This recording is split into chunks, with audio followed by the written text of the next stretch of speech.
Hola, nuevamente otra vez con ustedes. Hoy vamos a ver otro tema interesante que se llama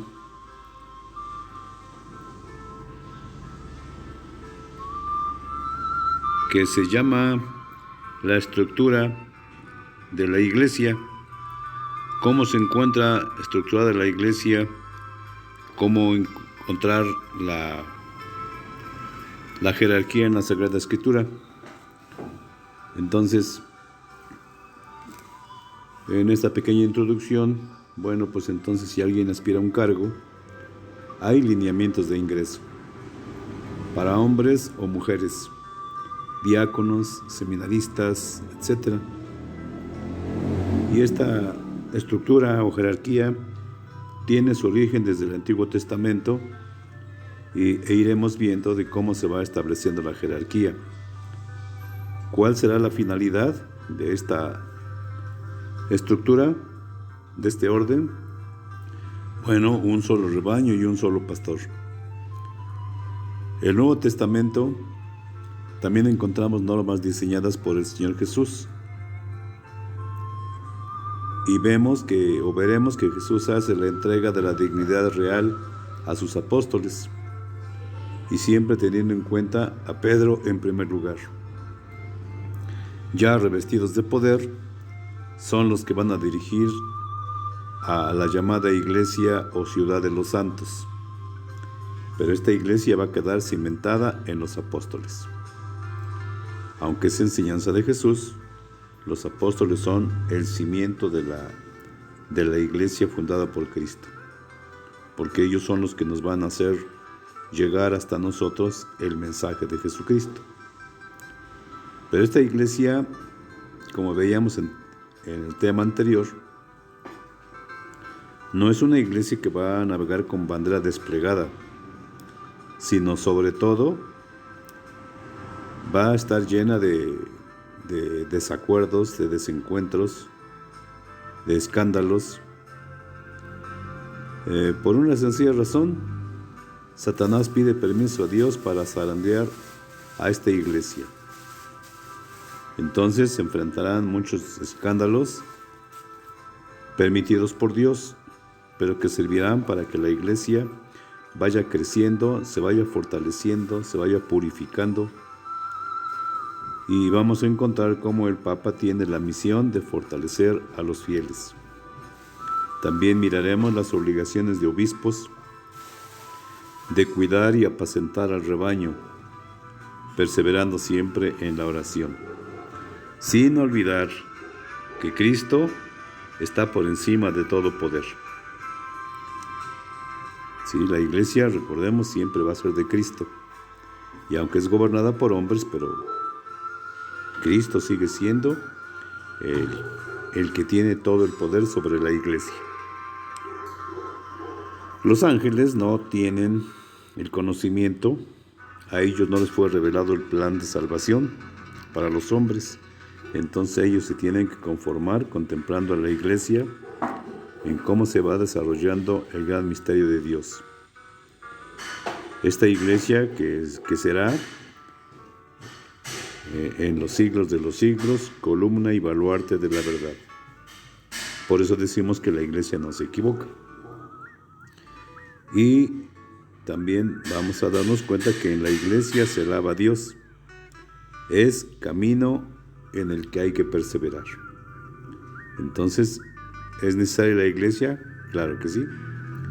Pues sin ella no existiría nada de lo que hay, y no habría esperanza. Entonces, pero ese camino no es automático. Tendremos que perseverar. Pues nos encontramos ya en el tema estructura, papa, jerarquía. Y encontramos inmediatamente en Primera de Timoteo, capítulo 3, del 1 al 15, y nos va a decir lo siguiente: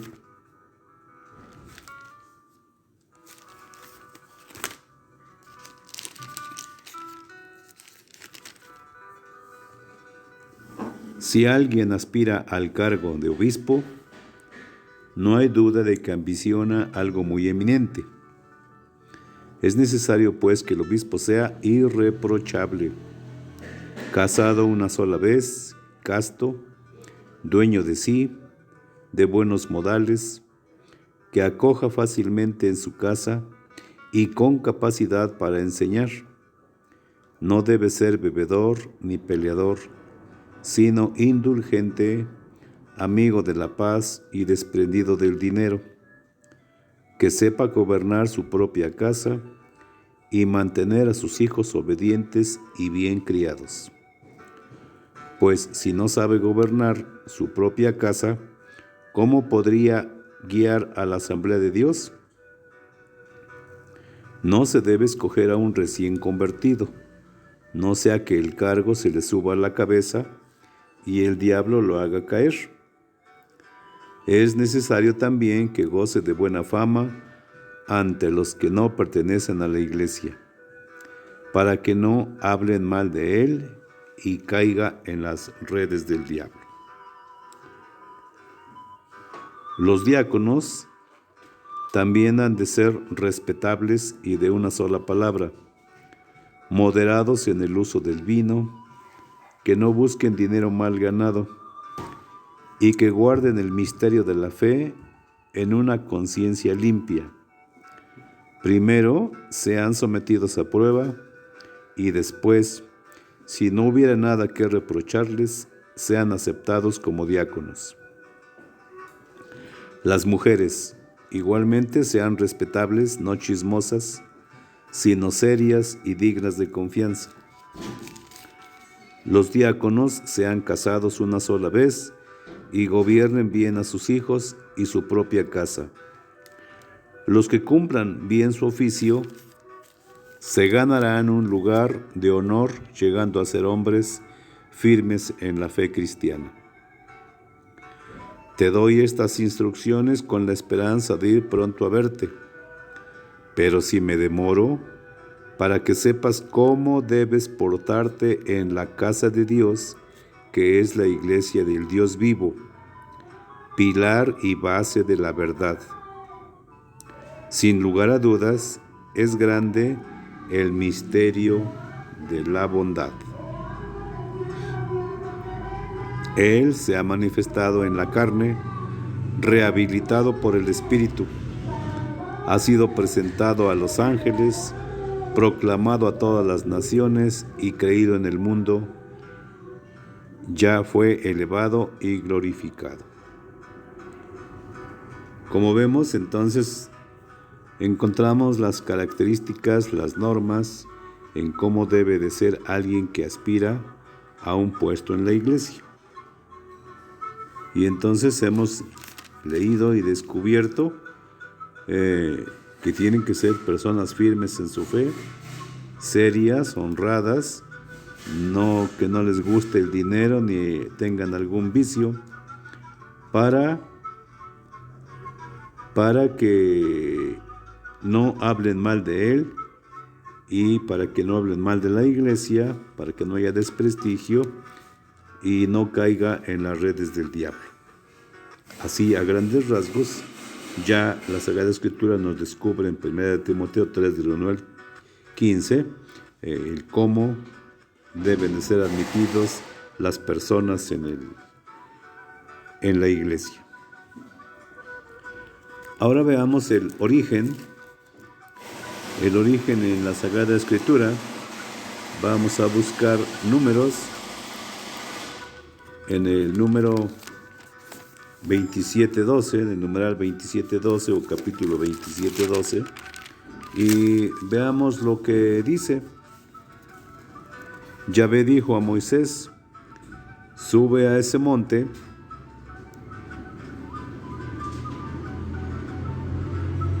sube a esa montaña de los montes de Abarim y contempla desde allí la tierra que yo daré a los hijos de Israel.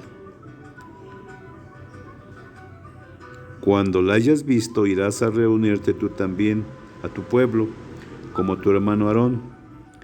Recuerda que ustedes se rebelaron contra mis órdenes en el desierto de Sin, cuando la comunidad murmuró por el asunto del agua y a ustedes les mandé que manifestaran mi santidad delante de ellos.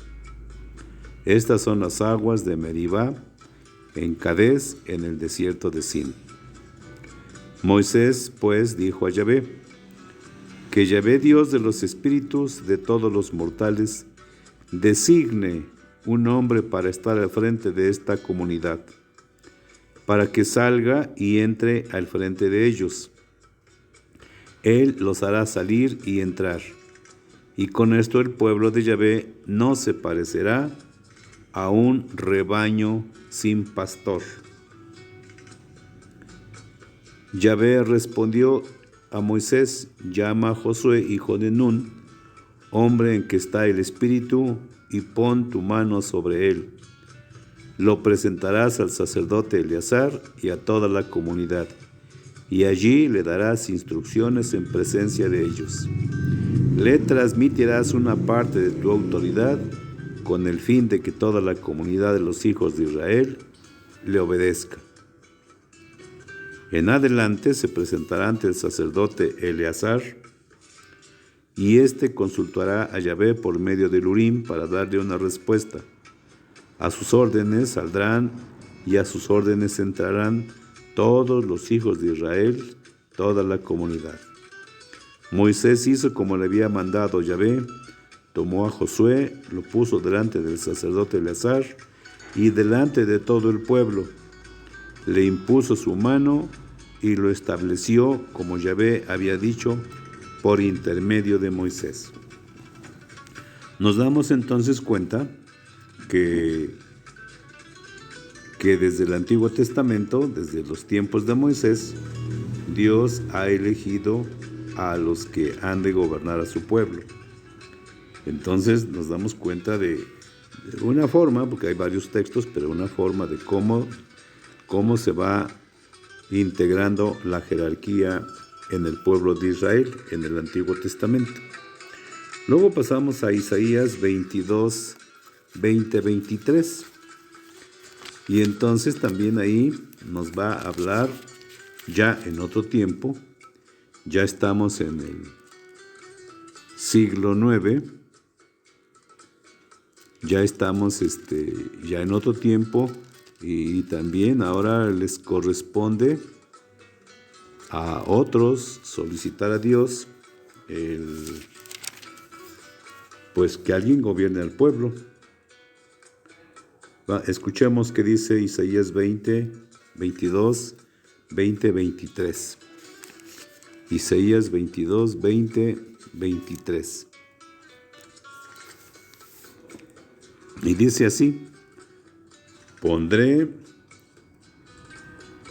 a Eliakim, hijo de Hilcías, le pasaré tu traje, le colocaré tu cinturón y le confiaré tu cargo.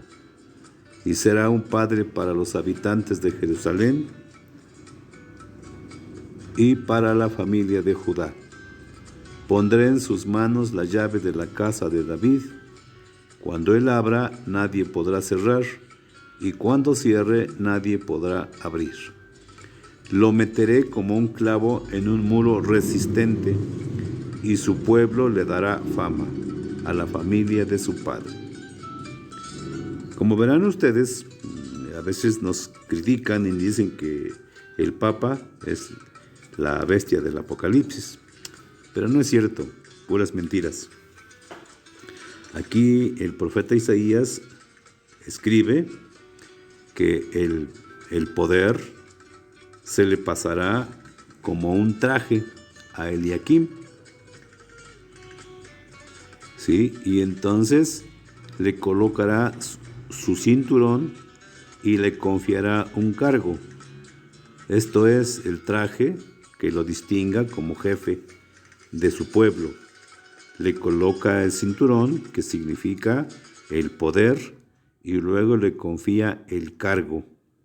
Y entonces dice en el verso 21, y será un padre para los habitantes de Jerusalén. Como verán, ahí está la palabra padre, papa o papá, de espiritual, de todos los creyentes. En este caso está hablando del pueblo israelita.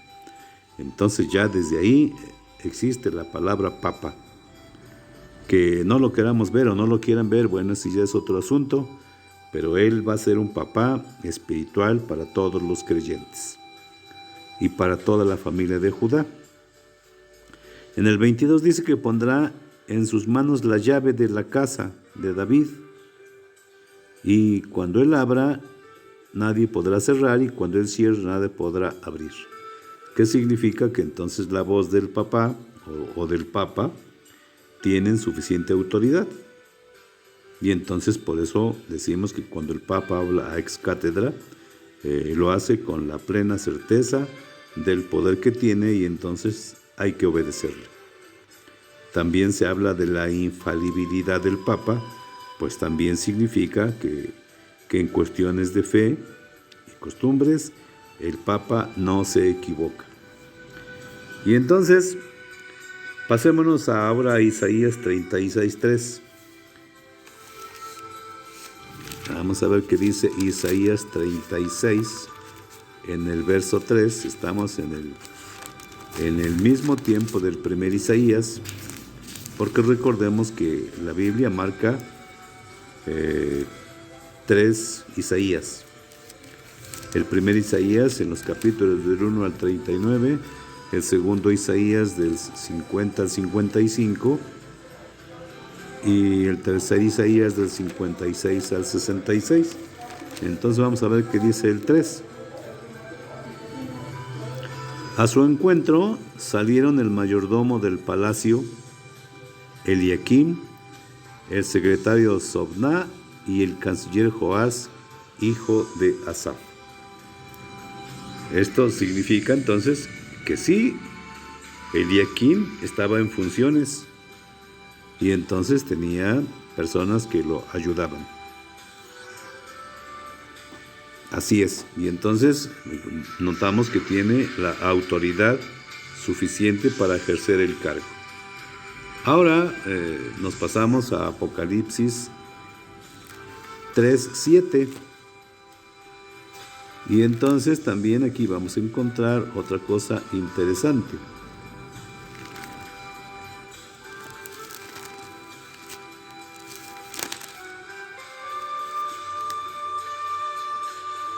Escribe al ángel de la iglesia de Filadelfia: así habla el santo, el verdadero, el que guarda la llave de David. Si él abre, nadie puede cerrar, y si cierra, nadie puede abrir.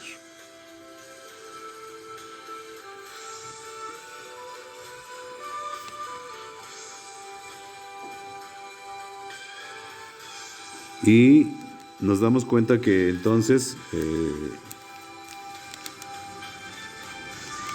el Papa verdadero es el que guarda la llave de David. Y entonces si él abre, nadie puede cerrar, y si cierra, nadie puede abrir. Entonces esto se le atribuye a Cristo.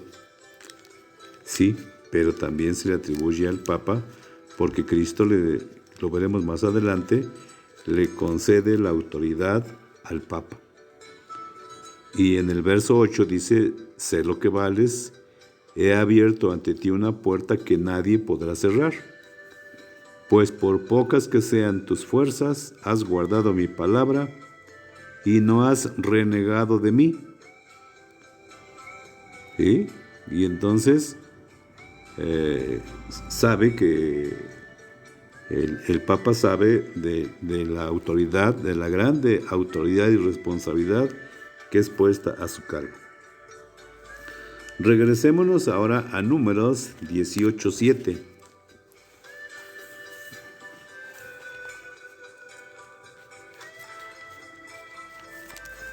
Y en este 18:7 nos va a decir lo siguiente: tú y tus hijos contigo desempeñarán su ministerio en todo lo que se refiere al altar y a lo que pasa detrás de la cortina. Ustedes asegurarán su servicio, y ese sacerdocio es un don que les hago. El extraño que quisiere meterse en eso, morirá. Entonces, si vamos siguiendo el hilo de esta reflexión bíblica, nos damos cuenta que entonces un obispo, un papa, un presbítero, un diácono, no se mete nada más porque dice en la Biblia, sino que tiene que tener la autoridad de alguien más importante que él, y entonces espera a que se haga con todo, a que se haga más fácil en todo. Entonces tiene que someterse a eso. Y entonces cualquier otro que quiera meterse, morirá. No se refiere tanto a que se muera humanamente, sino que morirá espiritualmente. Es decir, un farsante, un apócrifo, ¿sí? Alguien que es un usurpador. Entonces debemos de seguir estos lineamientos para descubrir el sentido de estas enseñanzas. Ahora regresemos un poco más a Éxodo, en el capítulo 18 del 13 al 27, y entonces nos daremos cuenta de ahí de cómo también se da la jerarquía con Moisés.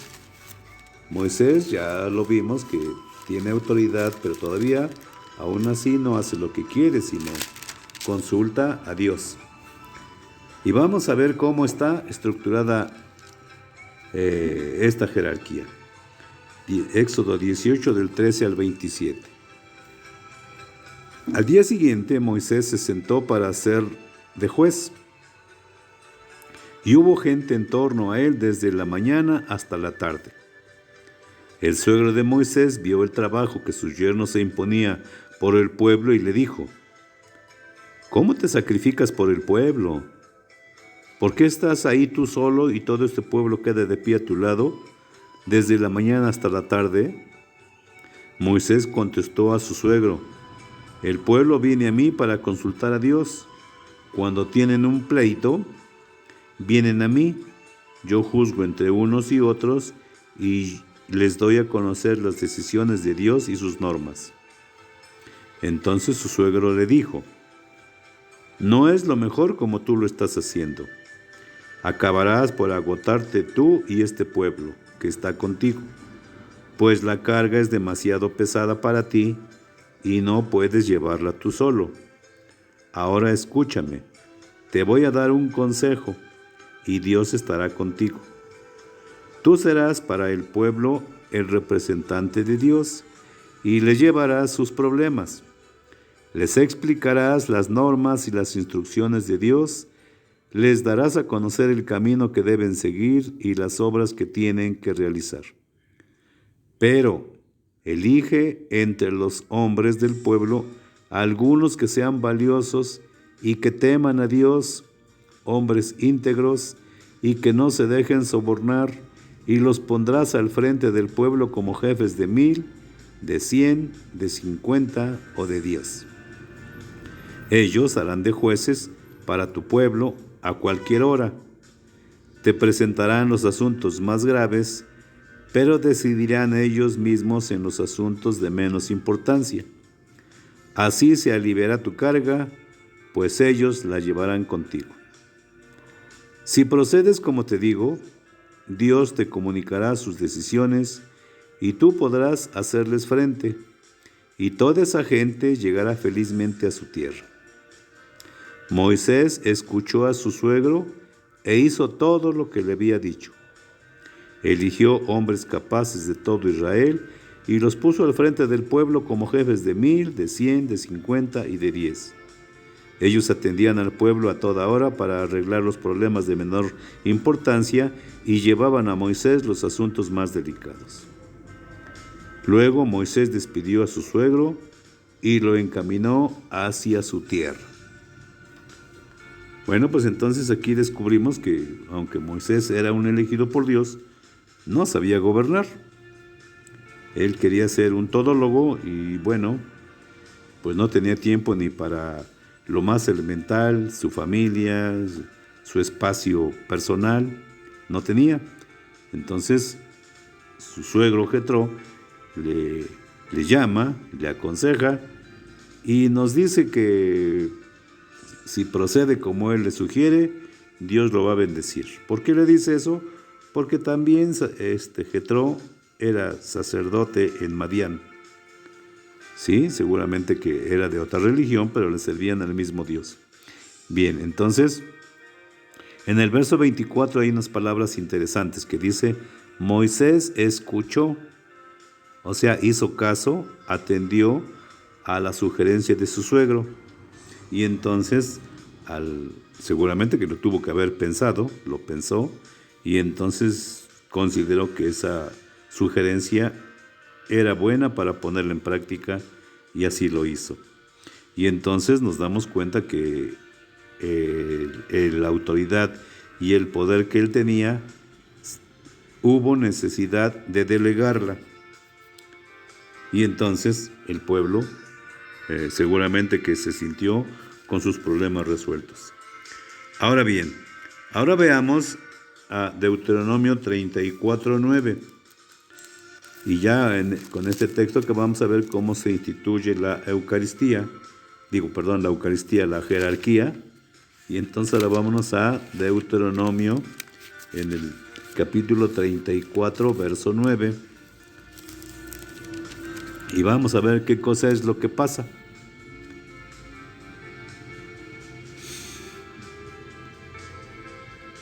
Pero tenían a Josué, hijo de Nun, el cual quedó lleno del espíritu de sabiduría, porque Moisés había puesto sus manos sobre él. Los hijos de Israel le obedecieron y actuaron en todo según Yahvé había ordenado a Moisés. Es decir, cuando Dios llama, cuando Dios elige, eso se llama vocación, entonces concede su espíritu. El tener el espíritu de Dios se llama vocación. Y nosotros hoy como bautizados hemos recibido ese espíritu de Dios en el bautismo y en la confirmación. Entonces, ¿cuál será nuestra vocación? Pues servirle a Dios. Pero bueno, para ser partícipe de un don mayor como el sacerdocio, entonces también tenemos que ser llamados, tenemos que tener vocación para poder realizar esa función. Y si Dios no nos las concede, pues entonces conformémonos con lo que tenemos. Pero bueno, entonces, ¿cómo se transmite ese poder? Dios le da el espíritu, la vocación, pero el poder Moisés se lo transmite colocándole las manos, poniendo sus manos sobre él, así nos dice en el verso 9. Sí, en la parte tercera, los hijos de Israel, quedó lleno del espíritu de sabiduría, porque Moisés había puesto sus manos sobre él. Entonces, a través de la imposición de manos, se recibe un poder. Ahora pasémonos en el Nuevo Testamento en San Juan 10, 14, 16. Y vamos a ver qué dice.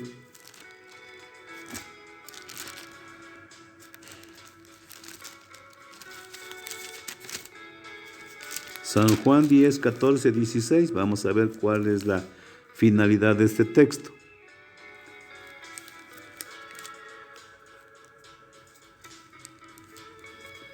Yo soy el buen pastor y conozco a los míos, como los míos me conocen a mí.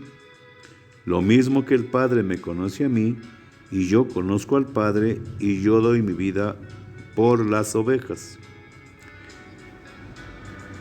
Tengo otras ovejas que no son de este corral, a esas también las llevaré. Escucharé mi voz y habrá un solo rebaño con un solo pastor. Entonces Jesús sabe a quién elige. Dice, yo soy el buen pastor y conozco a los míos, como los míos me conocen. Entonces, ¿qué hace falta? Conocer a Dios y recibir la vocación del mismo Dios. Hay otras ovejas, dice, que no son de este corral. Bueno, pensemos en las ovejas de otras religiones, pero no de las que andan por acá, sino hinduistas, judaísmo, confucianismo, islamismo. Hay gente buena que también Dios las llama a la vocación. Y bueno, Él sabrá cómo las inserta dentro de su corral para llevarlas al rebaño. Y la finalidad de esto es que habrá un solo rebaño y un solo pastor. Entonces, no es de la y se va, sino debe de haber un orden. Y Dios quiere que haya un solo rebaño y un solo pastor. Ahora veamos cómo en el Nuevo Testamento Jesús llama a sus apóstoles. En San Juan 1:42, cómo los elige, cómo les da el poder, la misión, cuáles son las características, para que no nos engañen, porque si no, nos meten gol. Y dice Juan 1:42, encontró primero a su hermano Simón y le dijo, hemos encontrado al Mesías, que significa el Cristo. Y se lo presentó a Jesús. Jesús miró fijamente a Simón y le dijo, tú eres Simón, hijo de Juan, pero te llamarás Kefas, que quiere decir piedra. Entonces, ¿qué encontramos? Que a Pedro es el único que Jesús le cambió el nombre de Simón por Kefas, que significa Pedro.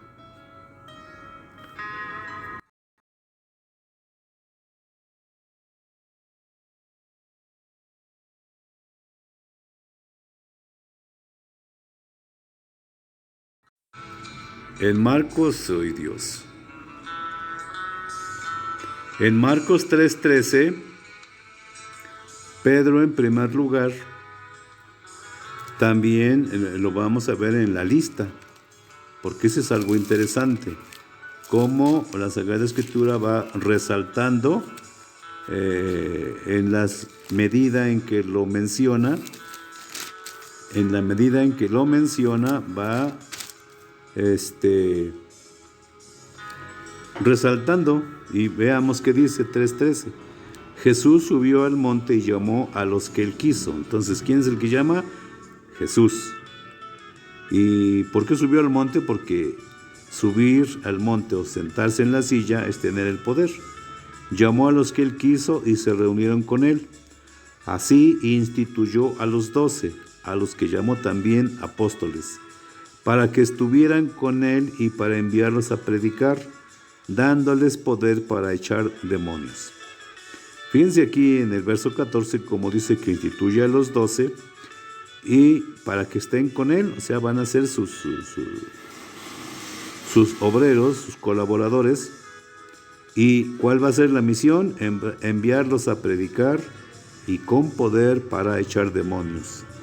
Lo que diríamos hoy, les da poder para confesar pecados. La confesión de los pecados no es otra cosa que expulsar los demonios que llevamos dentro. Y en el verso 16 dice, estos son los 12, Simón, a quien puso el nombre Pedro, Santiago y su hermano Juan. Nos demos cuenta entonces que siempre Pedro va a estar en el primer lugar. En San Mateo 10:2 también vamos a encontrar en la lista a dónde se encuentra Pedro. Y dice en San Mateo 10:1, Jesús llamó a sus 12 discípulos y les dio poder sobre los malos espíritus para expulsarlos y para curar toda clase de enfermedades y dolencias. Vean cómo en este verso 1 Jesús les da poder y autoridad para expulsar, o sea, para confesar y curar toda clase de enfermedades y dolencias. De ese poder de curación, nosotros por eso distinguimos al sacerdote presbítero como el cura, por eso le decimos el cura. Vayan a llamar al cura o que venga el cura o ahí viene el cura. Porque tiene el poder de curar almas. almas, así. ¿Cómo las cura? Pues cuando nos acercamos a la confesión. Y vemos otra vez en el verso 2. Estos son los nombres de los 12 apóstoles. El primero, Simón, llamado Pedro, y su hermano Andrés. Entonces, ¿quién está primero en la lista? Simón, Pedro. En San Mateo 28, 18, ya Jesús aquí está resucitado. Y entonces ya cuenta con toda la autoridad, ya está resucitado y ya está glorificado. Ahora ya ellos ya lo están mirando ya como Dios. Ellos estaban conscientes de que Jesús había muerto, que ya había pasado por ese famoso misterio pascual que nos salva. Y entonces se acercó Jesús y les habló así: me ha sido dada toda autoridad en el cielo y en la tierra. Vayan pues y hagan que todos los pueblos sean mis discípulos.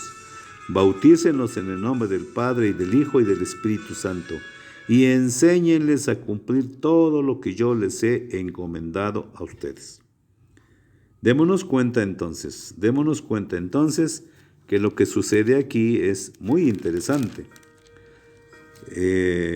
Muchos dicen, es que en la Biblia da la autoridad a todos, todo el que lea la Biblia. No es cierto. Regresémonos un poco en el verso 16 del mismo capítulo 28 y dice: por su parte, los 11 discípulos partieron para Galilea, al monte que Jesús les había indicado. ¿Y qué encontramos acá? Que entonces, cuando Jesús les da autoridad a los apóstoles, solo son 11, ya no son 12 porque Judas ya se había suicidado.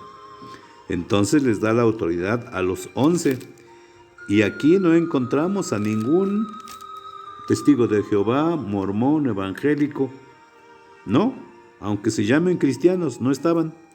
A ellos no les dio la autoridad, sino solo a sus apóstoles, a los que iban a dirigir la iglesia que Jesús estaba fundando. Entonces, que no nos engañen. ¿Y cómo lo hace Jesús? Revestido de poder. Ya tiene toda la autoridad. Y entonces manda a sus 11 apóstoles. Ya en Hechos 1:15 y siguientes, ya notaremos cómo después ese lugar faltante lo va a ocupar Matías. Pero esa ya es otra historia. Aquí la situación es que entonces Jesús les da poder a los 11 y se compromete a estar con ellos en el verso 20. Enséñenles a cumplir todo lo que yo les he encomendado a ustedes. Yo estoy con ustedes todos los días hasta el fin de la historia. Entonces Jesús no se comprometió a quedarse con otras gentes, sino solo con su iglesia, solo con sus apóstoles, solo en su casa. Luego, para que nos quede bien claro esto, pasémonos a San Lucas en el capítulo 22, 28. Y entonces vamos a encontrar ahí algo realmente interesante. Entonces, eso no es cuento, ustedes lo pueden comprobar con su Sagrada Escritura. Y vean qué dice Jesús, qué les dice. Ustedes son los que han permanecido conmigo compartiendo mis pruebas. Por eso les doy autoridad. ¿Cómo dice? Les doy autoridad como mi Padre me la dio a mí, haciéndome rey. Ustedes comerán y beberán a mi mesa en mi reino y se sentarán en tronos para gobernar a las 12 tribus de Israel. Entonces Jesús tiene una reunión. Jesús tiene una reunión con sus discípulos. Y entonces ahí les concede la autoridad. Una autoridad que tiene Jesús, recibida del Padre, y que ahora Él las comparte con sus apóstoles. Y les indica que comerán y beberán a su mesa en el reino, es decir, en la misa se sientan en la mesa del altar y se sientan en la silla, en el trono, en la sede. y beberán a mi mesa en mi reino, y se sentarán en tronos para gobernar a las 12 tribus de Israel.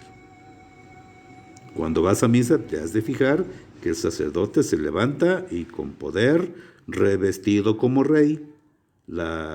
Los ornamentos, la vestidura que lleva el sacerdote o el obispo, significan la realeza que Cristo les concede a sus apóstoles.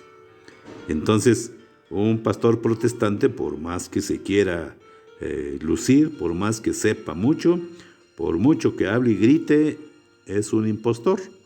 No es cierto que él tenga la autoridad para llevar la palabra de Dios al pueblo. Más bien es un impostor, un engañador. Y entonces, pero también dirigiéndose en ese momento a Simón, le dice: Simón, Simón. Fíjense bien, Simón, Simón, mira que Satanás ha pedido permiso para sacudirlos a ustedes como el trigo que se limpia. O sea, entonces en la iglesia va a haber escándalos. Pero yo he rogado por ti para que tu fe no se venga abajo. Y tú, cuando hayas vuelto, tendrás que fortalecer a tus hermanos. Entonces, ¿qué hizo?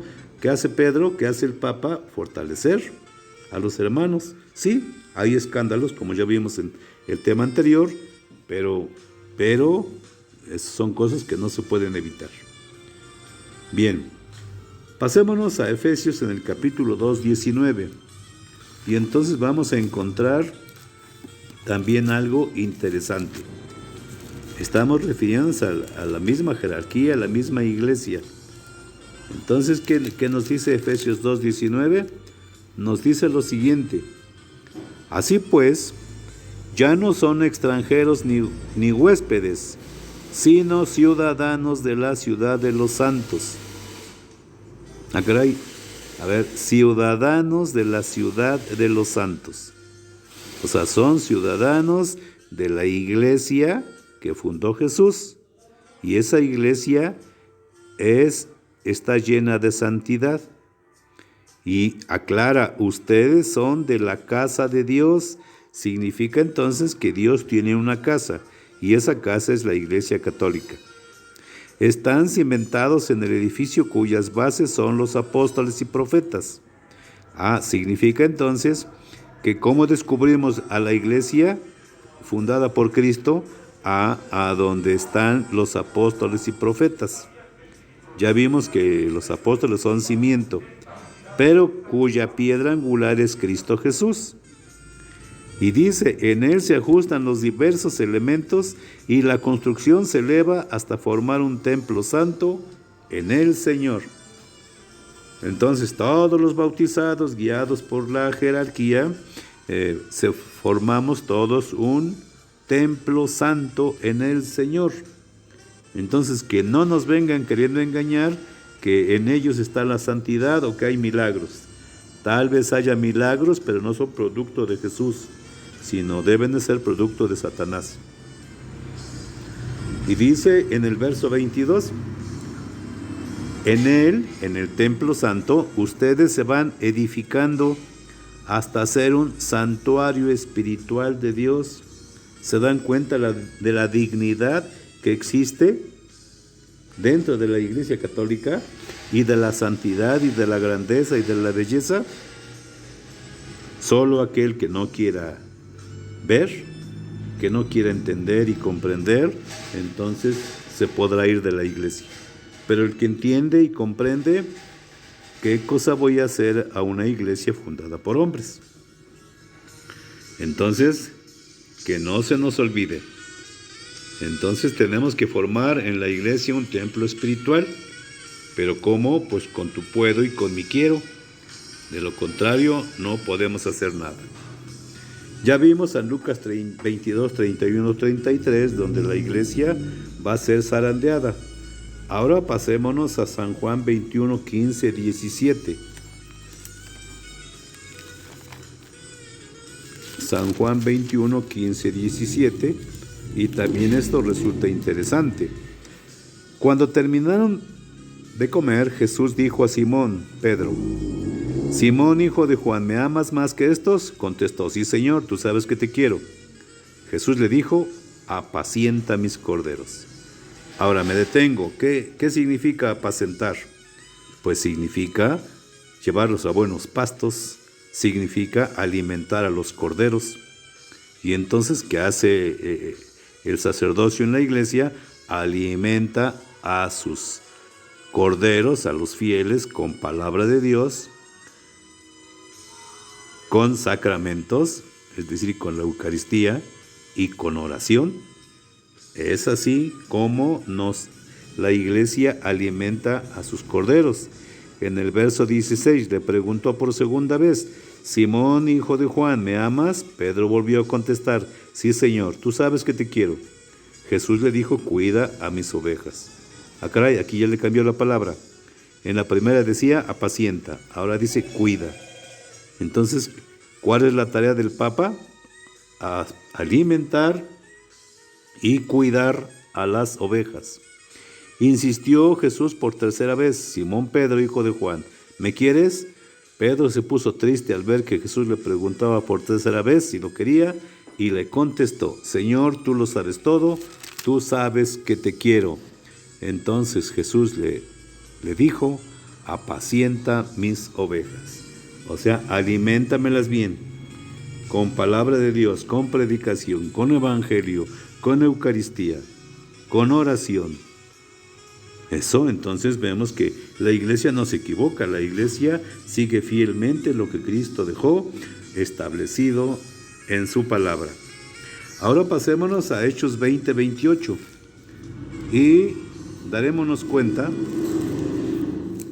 de la obligación del obispo. ¿Qué cosa hace o cuál es la tarea o obligación o misión del obispo? Entonces dice así, cuiden de sí mismos y de todo el rebaño en el que el Espíritu Santo les ha puesto como obispos, o sea, supervisores. Pastoreen la iglesia del Señor que Él adquirió con su propia sangre. Ah, caray, entonces, ¿qué le recomienda San Pablo a los obispos? Que cuiden el rebaño en el que el Espíritu Santo les ha puesto como obispos. O sea, han sido llamados, establecidos por el Espíritu Santo, no puestos por la Biblia, no autonombrados, sino puestos como supervisores. Y les recomienda, pastoreen, o sea, alimenten al pueblo, pastoreen la iglesia, cuídenla, que Él adquirió con su propia sangre. ¿Por qué le dice eso? Le dice en el verso 29, sé que después de mi partida se introducirán entre ustedes lobos voraces que no perdonarán al rebaño. De entre ustedes mismos surgirán hombres que enseñarán doctrinas falsas e intentarán arrastrar a los discípulos tras sí. Estén pues atentos y recuerden que durante 3 años no he dejado de aconsejar a cada uno de ustedes noche y día, incluso entre lágrimas. Ahora los encomiendo a Dios y a su palabra portadora de su gracia, que tiene eficacia para edificar sus personas y entregarles la herencia junto a todos los santos. Entonces veamos qué misión tienen los obispos. ¿Qué misión tienen los obispos de cuidar al pueblo de Dios? Y sobre todo les dice, háganlo bien porque se van a introducir lobos voraces que no perdonarán al rebaño. Y en nuestro tiempo nos damos cuenta, han venido lobos voraces y se han llevado a nuestra familia o a nuestras familias. Unos son testigos de Jehová, otros evangélicos, otros mormones, otros de Luz de Cristo, otros de La Roca, y en fin, de tantas iglesias, tantas fes que han surgido hoy, con el cual engañan a la gente y le hacen perder su fe. Sigamos ahora, Primera de Pedro 5, del 1 al 4. Y esto se pone realmente interesante. Primera de Pedro 5, del 1 al 4. Y dice así, ahora me dirijo a sus ancianos dado que yo también soy anciano y testigo de los sufrimientos de Cristo, y espero ser partícipe de la gloria que ha de manifestarse. Apacienten el rebaño de Dios, cada cual en su lugar. Cuídenlo, no de mala gana, sino con gusto, a la manera de Dios. No piensen en ganancias, sino háganlo con entrega generosa. No actúen como si pudieran disponer de los que están a su cargo, sino más bien ser un modelo para su rebaño. Así pues, cuando aparezca el jefe de los pastores, recibirán en la gloria una corona que no se marchita. También ustedes, los más jóvenes, sean sumisos a la autoridad de los ancianos. Traten de rivalizar en sencillez y humildad unos con otros, porque Dios resiste a los orgullosos, pero da su gracia a los humildes. Es decir, San Pedro ahora está insistiendo y está exigiendo que se cuide, que se apaciente al rebaño de Dios, y no de mala gana, sino con gusto, y que no estén pensando en ganancias. Así es. Entonces, como verán, esto sigue interesante, según yo. Ahora pasémonos a Hechos 1:13. ¿Qué cosas hacían en Hechos? ¿Qué hacía la primitiva iglesia? Porque a veces pensamos que ya se acabó o ya se perdió, pero no es cierto. 1:13. Entraron en la ciudad y subieron a la habitación superior de la casa donde se alojaban. Estaban allí Pedro, Juan, Santiago y Andrés, Felipe y Tomás, Bartolomé y Mateo, Santiago hijo de Alfeo, Simón el celote y Judas hijo de Santiago. Todos ellos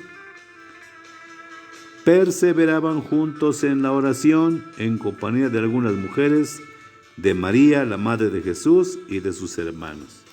¿Esto qué significa?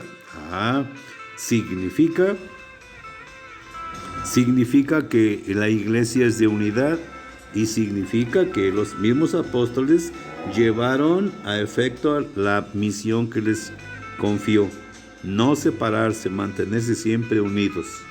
Y entonces, sobre todo, en la oración de la que ya hemos hablado. ¿Y nada más había hombres? No, también había mujeres, entre ellas María, la madre de Jesús, y sus hermanos, es decir, todos los que habían abrazado la fe. Entonces, una iglesia viviendo en la unidad, pero guiada por los apóstoles. Bien, bueno, pues ahora sí, pasémonos a Colosenses 1:18. Y nos va a decir que Cristo es la cabeza de la iglesia.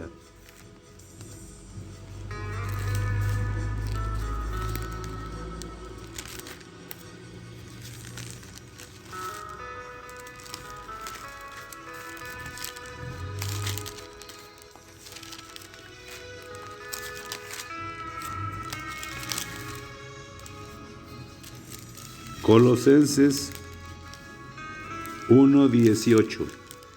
Y dice así: y Él es la cabeza del cuerpo, es decir, de la iglesia. Él que renació primero de entre los muertos, o sea, Cristo, para que estuviera en el primer lugar en todo. Cristo es la cabeza del cuerpo de la iglesia, y María es la madre de la cabeza y del cuerpo. Por eso en la iglesia vamos a encontrar siempre a Jesús y a su lado María. Y si encontramos a María, encontramos a Jesús. Entonces, no es cierto que nada más cree en Cristo y será salvo. No, hay que creer en Cristo y también en María. Así que no olvidemos esta enseñanza. En 1 Corintios 12:12 vamos a ver lo que nos dice.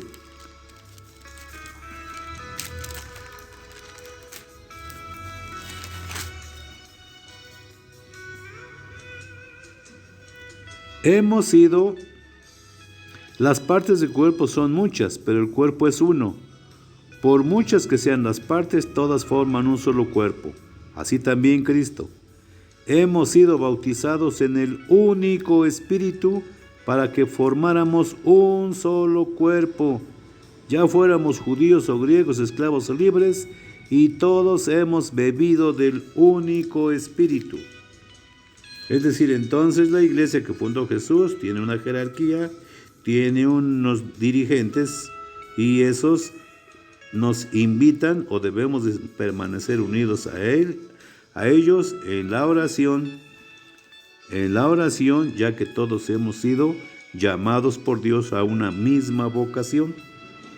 Efesios 1:22.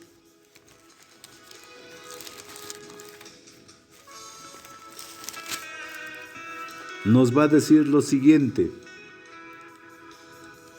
Dios colocó todo bajo sus pies y lo constituyó a Cristo cabeza de la iglesia. Ella, la iglesia, es su cuerpo y en ella despliega su plenitud, Él que lo llena todo en todos. Entonces, a ver, ¿con cuántas iglesias se comprometió Jesús a estar? Nada más con una, con las demás no. Y en la iglesia es ahí donde Dios despliega toda su plenitud. En la iglesia, aunque la veamos llena de defectos según nosotros, la iglesia es de Cristo y por lo tanto toda su grandeza, su poder y su fuerza se encuentra en la iglesia y en ella nos alimentamos todos. En Efesios 3, 5 y 10. Efesios 3, 5 y 10. Entonces nos va a decir lo siguiente: este misterio no se dio a conocer a los hombres en tiempos pasados, pero ahora acaba de ser revelado mediante dones espirituales de los santos apóstoles y profetas. ¿A quién se les anunció este proyecto? A los apóstoles y profetas. Es un misterio que no había sido revelado o que no había sido entendido y entonces explicado a los apóstoles. Y entonces, ¿los ángeles tienen el conocimiento de este proyecto misterioso de Dios? No. Dice en el verso 10, en adelante los poderes y autoridades del mundo de arriba podrán descubrir mirando a la iglesia los más diversos aspectos de la sabiduría de Dios. ¿Qué significa? Que entonces ellos no lo conocen. Sí, aunque son más grandes que nosotros, fueron creados, no conocen el misterio de Dios. Y solo lo podrán conocer mirando cómo se va desarrollando el caminar de la iglesia. Bien, sigamos en 3.15, ahí mismo, pero en el 15. Y dice pues, desde el 14, pensando en todo esto, doblo las rodillas en presencia del Padre, al que se refiere toda patria en la tierra y toda familia celestial, pues patria viene de Padre. Que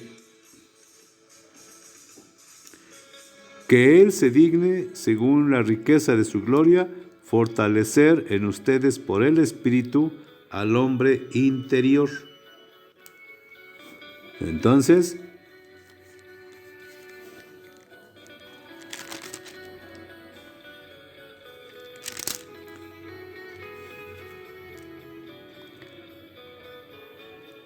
que Cristo habite en sus corazones por la fe, que estén arraigados en el amor y en él puedan edificarse, que sean capaces de comprender con todos los creyentes cuán ancho y cuán largo y alto y profundo es, en una palabra que conozcan este amor de Cristo que supera todo conocimiento.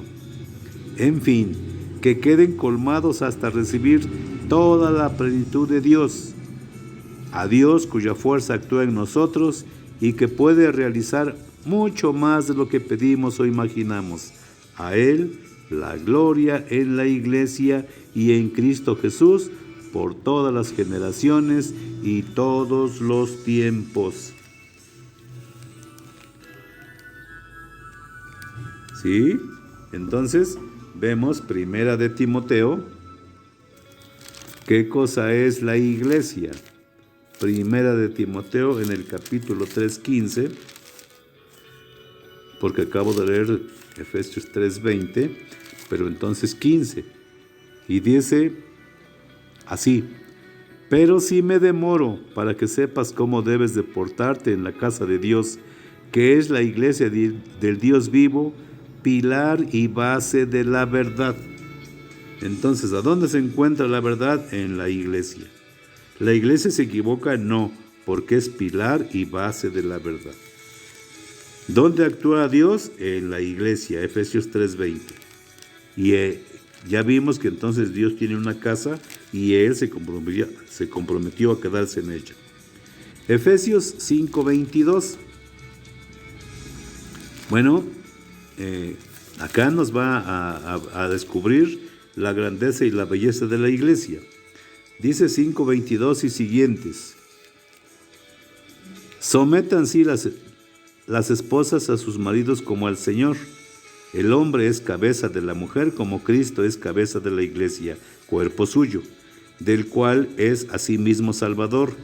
Que la esposa pues se someta en todo a su marido, como la iglesia se somete a Cristo.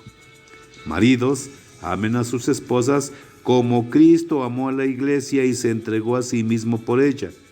Y después de bañarla en el agua y la palabra para purificarla, la hizo santa, pues quería darse a sí mismo una iglesia radiante, sin mancha ni arruga, ni nada parecido, sino santa e inmaculada. Así deben también ser los maridos: amar a sus esposas como aman sus propios cuerpos. Amar a la esposa es amarse a sí mismo, y nadie aborrece su cuerpo, al contrario, lo alimenta y lo cuida. Y eso es justamente lo que Cristo hace por la iglesia, pues nosotros somos parte de su pueblo. Y en el verso 32 dice: este es un misterio muy grande, pues lo refiero a Cristo y a su iglesia. Entonces vemos cómo la carta a los Efesios, bellísima, nos describe y nos repite varias veces que Cristo es la cabeza de la iglesia. Y la iglesia es santa, es pura, sin mancha ni arruga, es inmaculada. Y nosotros somos parte de ese cuerpo. Entonces, si nosotros hacemos mal, si nosotros hacemos daño al prójimo, entonces ya vimos en los temas pasados cómo se convierte en un pecado social y afectamos a toda la iglesia. Veamos qué dice Primera de Pedro 2:6.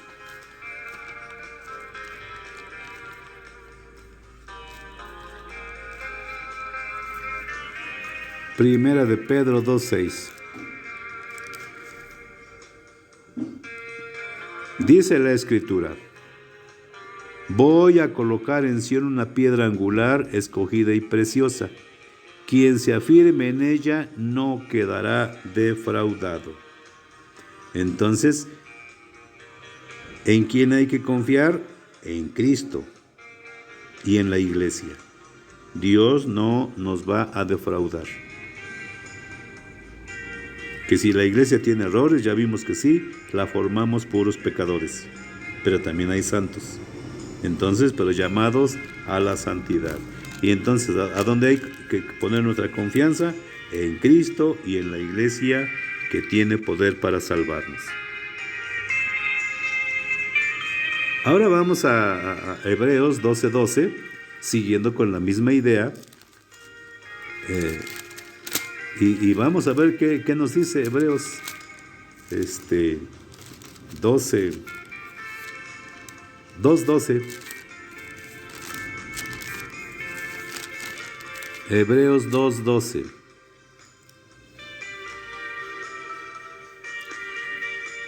Señor, yo te daré a conocer a mis hermanos en medio de la asamblea. En medio de la asamblea celebraré tu nombre. Repito, Señor, yo te daré a conocer a mis hermanos. En medio de la asamblea celebraré tu nombre. Y también mantendré mi confianza en Dios. Aquí estoy yo y los hijos que Dios me ha dado.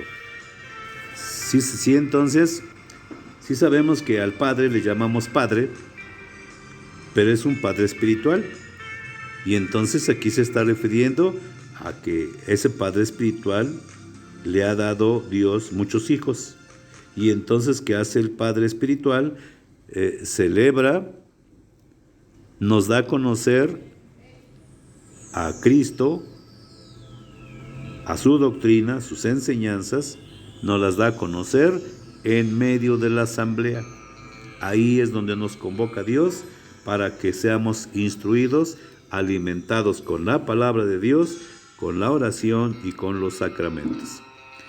Bien, Hebreos 10:25 va reforzando todas estas ideas poco a poco y nos va diciendo así: no abandonen las asambleas, diríamos hoy, no abandonen las misas como algunos acostumbran a hacer, sino más bien anímense unos a otros, tanto más cuando ven que se acerca el día. O sea, vemos que hay cosas que nos perturban y hay veces que nosotros como católicos es cuando menos vamos a misa. Nos espantamos por otras situaciones y se nos olvida, nos olvidamos de Dios. Así que no abandonen las asambleas. En Mateo 24, de 9 al 13, nos invita a perseverar.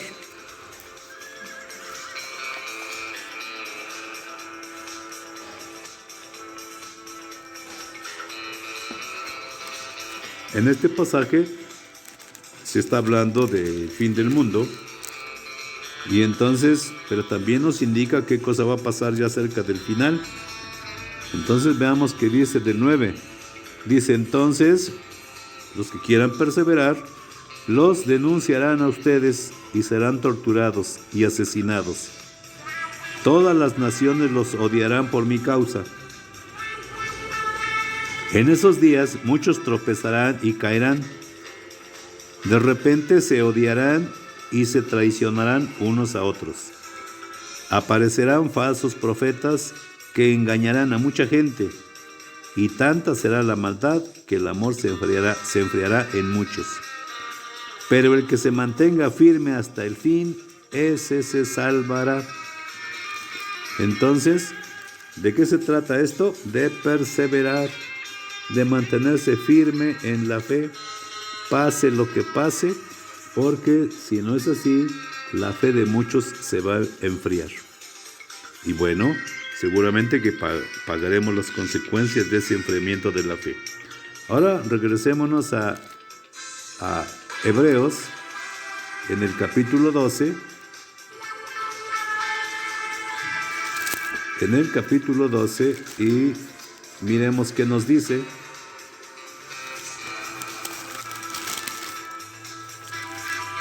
(12:23).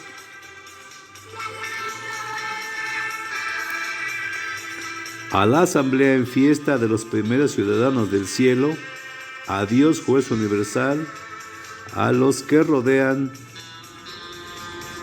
los espíritus de los justos que ya alcanzan su perfección. A ver, otra vez.